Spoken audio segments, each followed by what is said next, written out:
तर एक टाईमचं जेवणच खाल्लं नाही तर वेट लॉस चांगला होईल ना? बरोबर आहे प्रश्न. पण एक टाईम नाही खाल्लं तर तुम्हाला दिवसभर ऊर्जा राहील का? चाला येईल का? चक्कर येऊन पडल्यावर एकट्याला उचलेल का? मग साधं गणित आहे.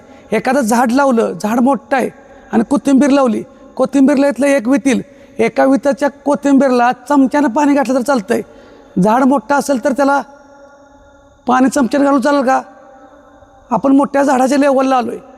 मग एक टाईमचं जेवण्यापेक्षा थोड्या थोड्या वेळानं न्यूट्रिशन द्या. कमी जेवलं म्हणजे वेट लॉस होत नाही किंवा फॅट लॉस होत नाही. थोडंसं आपल्या ग्रामीण भागात किंवा गावठी भाषेत लॉजिक लावा जरा.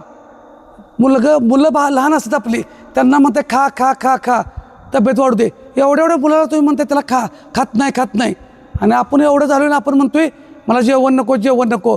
कमी खाताय त्याच्यामुळं पण वेट लॉस होत नाही. काय खायचं काय नाही खायचं त्याचं थोडं असे व्हिडिओ बघा आणि तुम्हाला उत्तर सापडत जाईल. आणि अशा माहितीसाठी फॉलो करा.